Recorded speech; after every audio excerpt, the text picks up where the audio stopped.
¿Cómo están, estimados y estimadas? Ahora les presentaré las diferencias entre la neumonía lobar o típica y la neumonía intersticial o atípica. Primero les comentaré que el aparato respiratorio está compuesto por la vía aérea alta, que llega desde las fosas nasales hasta la laringe, y bajo la laringe, vía aérea baja, ¿no es cierto? Tráquea, bronquiofuentes principales, y la ramificación del árbol bronquial hasta aproximadamente 23 generaciones, ¿ok? Hasta llegar finalmente hasta la unidad eh, anatómica y funcional de los pulmones, como son los alveolos. Y al juntarse con el capilar van a formar la membrana alveolo-capilar, que es la unidad anátomo-funcional del pulmón, donde va a ocurrir la hematosis, el intercambio gaseoso en este lugar. El pulmón derecho tiene 3 lóbulos, pesa aproximadamente 600 gramos y presenta dos cisuras, una cisura horizontal y una cisura oblicua. Lóbulo superior, lóbulo medio, y aquí estamos hablando parte del lóbulo inferior.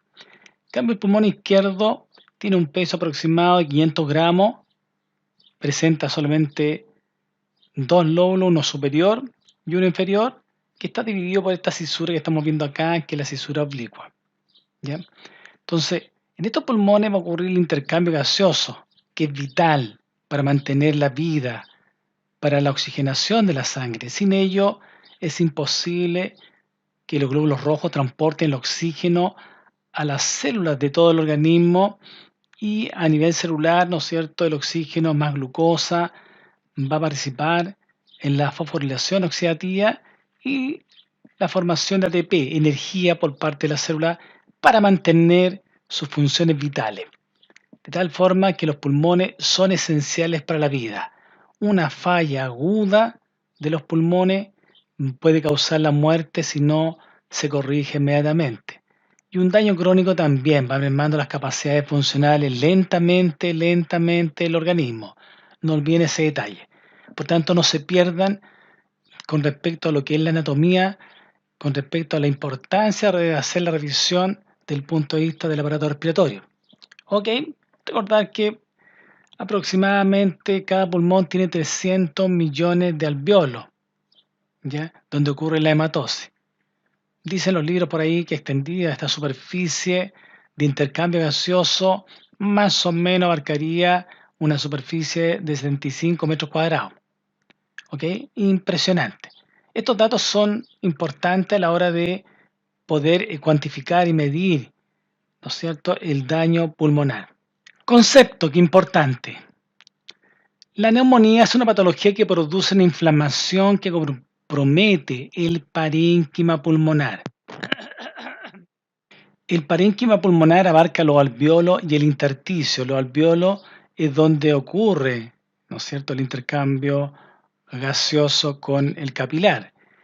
En cambio, el intersticio es el espacio de relleno que está entre los alveolos, donde van pasando los vasos sanguíneos, donde está, ¿no es cierto?, gran parte del sistema linfático en la zona, y donde está la fibra elástica del pulmón, que es importante.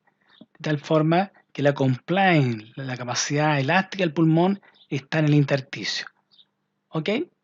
Producida por la invasión principalmente de microorganismos patógenos, que van a producir e invadir esta zona desde el punto de vista anátomo-histológico. Esto es la neumonía típica. Se fijan acá que muestra los alveolos que están llenos de exudados, están llenos de células, de secreciones. En cambio acá, la neumonía típica, los alveolos están limpios, están llenos, están con aire, están limpios, tienen aire, ¿ok? Pero acá, se fijan acá que el intersticio estaba limpio, aquí el intersticio está inflamado. El relleno entre los alveolos, entre los tabiques alveolares, está inflamado. Es acá el problema. Por tanto, estos pacientes crepitan mucho, tienen mucha tos, pero tos seca. Se ahogan tosiendo, tos paroxística. Este paciente tiene tos mucopurulenta. Ya depende del estadio de la neumonía. ¿Ok? Es otro el compromiso histopatológico que tienen. Son totalmente diferentes. ¿Se fijan? Etiología de neumonía adquirida en la comunidad o extrahospitalaria. Pueden ser de origen bacteriano o viral. Aquí tenemos la más frecuente etiología bacteriana de la neumonía típica.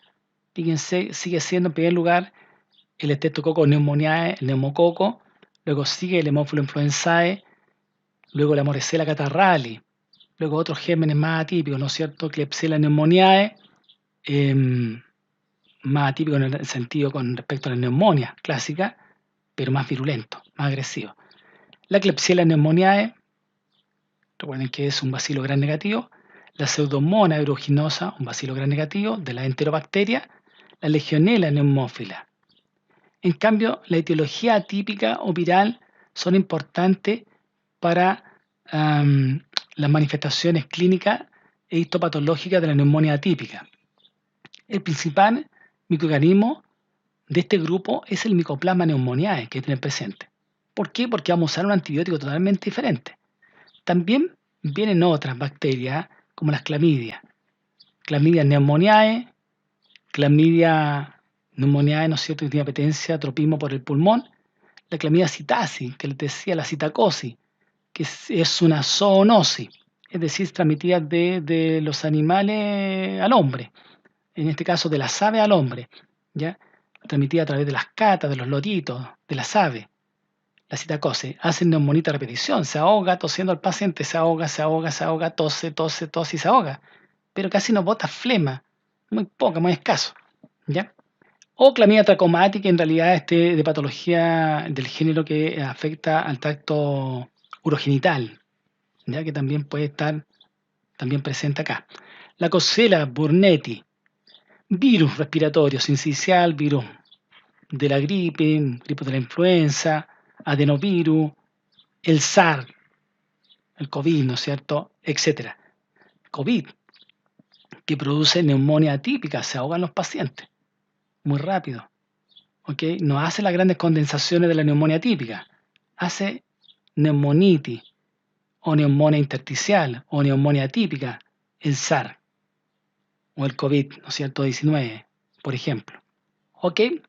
Y las manifestaciones clínicas son totalmente diferentes. Esto es pregunta de prueba. Entonces tenemos la neumonía clásica, la neumonía típica, que tiene fiebre muy alta, tiene síndrome febril, fiebre de comienzo brusco. En cambio acá es subfebril, lenta, insidiosa, no molesta, el paciente tose 1 semana, 2 semanas, 3 semanas, se ahoga tosiendo, va creciendo y puede estar con la neumonita 1 mes y medio sin consultar fácilmente, o 1 mes sin consultar fácilmente. ¿Por qué no la asocia a gravedad? Porque no tiene fiebre, no tiene expectoración, no tiene flema. La tos es productiva acá, húmeda, mucopurulenta. Acá esto seca, seca, seca, seca. Paroxística, se ahoga tosiendo. Dolor torácico pleurítico lo puede presentar como complicación. Acá nunca va a presentar dolor pleural porque no afecta a las pleuras. ¿Okay? Puede haber polimialgia, cefalea, sin hallazgo significativo de la exploración física.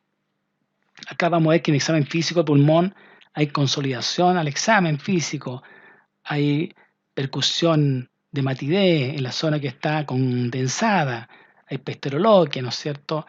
Están los sonidos atípicos dentro de este pulmón enfermo, ¿ya? Y en la radiografía de tórax va a mostrar condensaciones alveolares, condensaciones de segmentos de lóbulos o de lóbulos completos, o de un pulmón casi completo también afectado.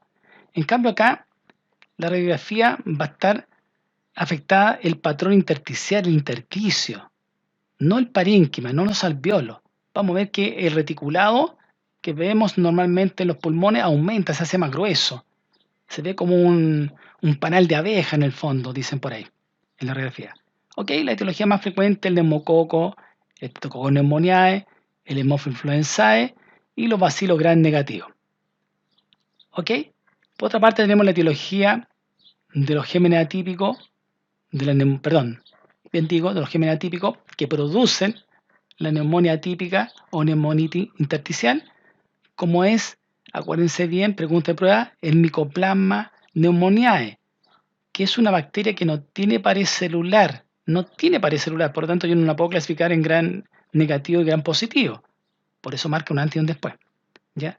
esta bacteria atípica y esta otra bacteria también, que es intracelular, las clamidias, neumoniae y los virus.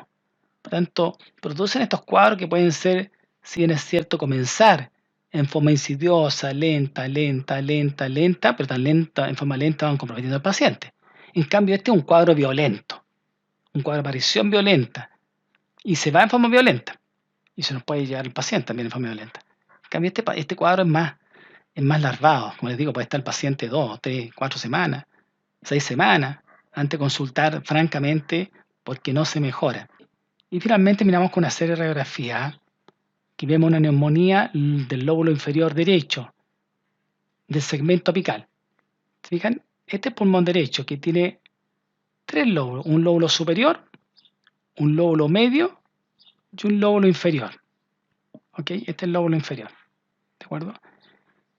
Y aquí vemos un lóbulo está afectado en este caso, viendo la radiografía, el lóbulo pareciera el superior, pareciera el medio, pero quien lo aclara el panorama desde el punto de vista anatómico es la radiografía lateral de tórax. ¿Se fijan? Esta es una radiografía anteroposterior, este es lateral, esta es la columna, acá está el esternón. ¿Se fijan? Aquí debería estar, este es el lóbulo inferior, lóbulo medio y lóbulo superior, en esta zona. Fíjense que está afectado el lóbulo inferior derecho, el inferior, pero el segmento apical, la parte de arriba de la pirámide. ¿Se fijan? Que es traicionera esta imagen, que yo no sé si es del lóbulo superior, lóbulo medio o del lóbulo inferior. Finalmente termina siendo una neumonía bastante atípica en ubicación, por lo menos. Pero esta es una condensación de las neumonias clásicas. Esta es condensación, está rellena de líquido, por lo tanto si yo percuto esta zona, está mate, está sólida. No se escuchan murmullo pulmonar, está llena de líquido, no entra aire en esta zona. ¿Ok? Esta es parte de la silueta cardíaca, el corazón. ¿Se fijan acá? Etcétera. Neumonía del lóbulo inferior izquierdo. Fíjense acá no se aprecia bien, está muy penetrada esta radiografía, pero aquí en la radiografía lateral vemos que está en el lóbulo inferior izquierdo, la condensación. ¿Ok? Acá. Todavía están los recesos costofrénicos libres, sobre todo el lado izquierdo donde está la neumonía, está libre, todavía no compromete las pleuras. Pero está solidificando, ¿eh? Si la dejamos estar va a abarcar todo el lóbulo inferior. Puede abarcar todo el lóbulo inferior y formar una tremenda condensación y puede matar al paciente. ¿Ok? Uno cree que el organismo puede luchar, pero a veces el organismo no da abasto, no puede solucionar este problema infeccioso. ¿Ok? Neumonía del lóbulo superior izquierdo. Acá, acuérdense que aquí tenemos la incisura o la cisura lateral, ¿no es cierto?, que nos divide el lóbulo superior del inferior. Ahí está la condensación. Te fijas que está blanco, pulmón negro, está muy penetrada, pero aquí está la condensación. Está lleno de exudado, de agua, por eso se ve blanco. ¿Ok?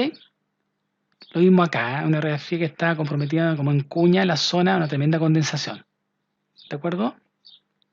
Y aquí vemos la famosa neumonitis intersticial del intersticio. Acá no se ve en condensación. Se fijan que el parénquima, que antes no se veía, el reticulado como un panal de abeja, acá se ve muy marcado. Esta es una neumonitis.